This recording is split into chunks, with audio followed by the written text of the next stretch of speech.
Hi, and welcome to another Force Friday here on my series of educational videos while schools are shut down.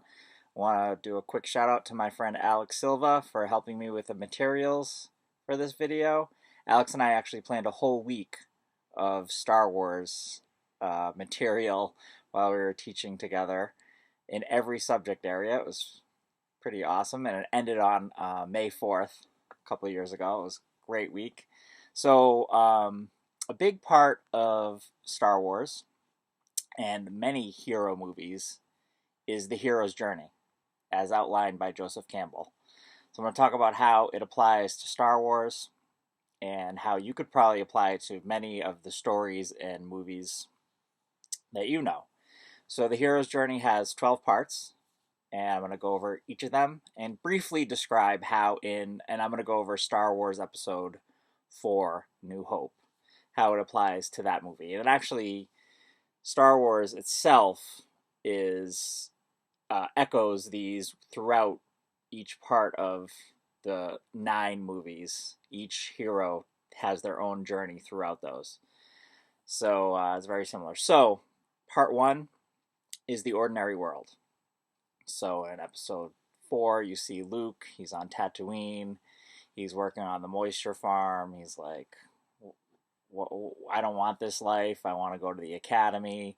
And there's the iconic scene of him looking at the two suns of Tatooine with that awesome binary sunset song playing in the background. And he's wondering, he's like, what's out there for me? There's got to be something more than this, right?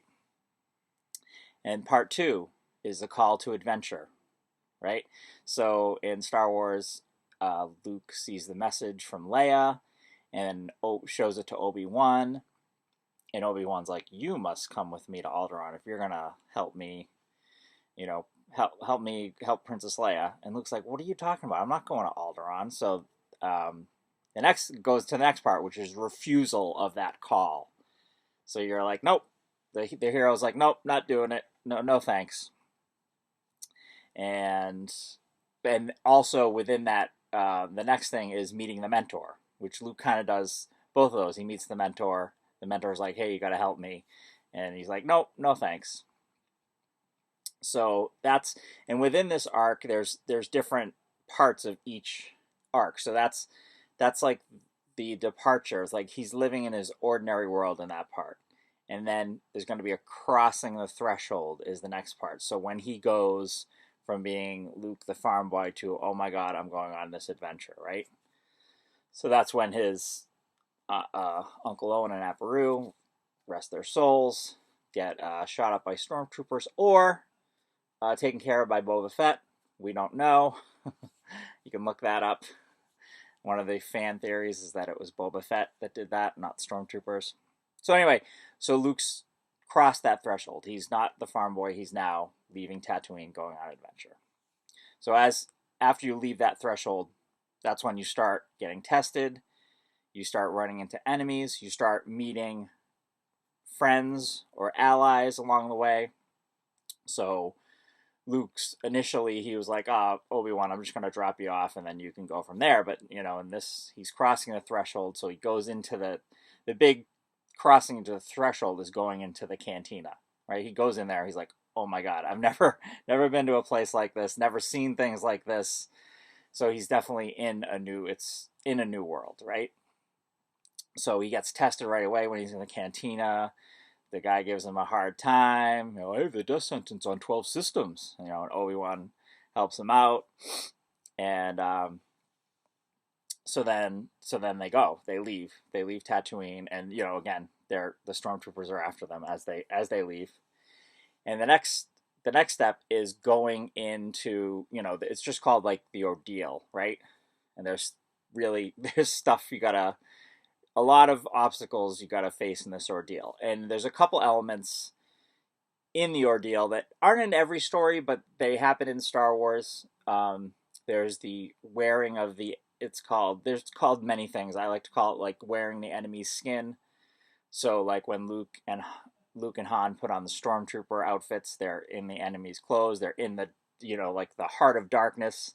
The enemy's heart of darkness was the Death Star. And then the deepest part of that Death Star when they're in the trash compactor, right? They're in like the heart of darkness there. Like they're in the deep part of the enemy's home base, and they get out. And another part of that, those obstacles, usually someone dies, right? Usually someone important dies, and it changes the hero's kind of outlook, and it changes the hero's kind of motivation almost. So like they escape the Death Star, and Luke. Spoiler alert: if you haven't watched it, Luke watches Darth Vader kill Obi-Wan, right? And he's like, "No!" And he doesn't want to go. He wants to like sit there and just like lay waste to all the stormtroopers and keep fighting. And Han's like, let's get out of here. And then Obi-Wan's spirit's like, run, Luke, run, and they get out of there. So then the next part of the hero's journey. So that's a bunch of the ordeals, and then it's called different things, but like in this outline I'm looking at right now, it's called like seizing the sword. It's kind of like taking your special ability. Oh, and that's another part I failed to mention. That's not in every hero story, but when meeting the mentor, sometimes there's a magic object that the mentor either gives to the hero or teaches the hero how to use it. So like in Star Wars, obviously it's a lightsaber. Harry Potter has the wands. So other different stories have different elements. So they escape the Death Star, and then your hero has to do, like many heroes do, has to, take out, complete a mission that seems impossible, right? But only the hero can do it, and guess what? The hero does it. So in Star Wars, Episode 4, New Hope, Luke blows up the Death Star, right? So in that, when in that whole thing, part of the hero's journey is the return home as a hero, as a changed person. And actually, this doesn't really happen. Luke comes back, he blows up the Death Star and comes back the hero, but he doesn't really go home. That actually doesn't happen until Return of the Jedi. So some of this hero's journey in Star Wars is actually laid out more in 3 movies rather than just this one. So the return home is another part of the hero's journey. So that's the basic hero's journey as seen in Star Wars Episode 4. Again, you can apply this to Harry Potter, so many heroes. And the other element that isn't in Joseph Campbell's hero's journey outline, but is in many heroes are orphans too, right? So it's like the idea of overcoming such difficulty as a youngster, but still becoming the hero for everyone, and it like Anakin, Luke, and Rey, orphan, right?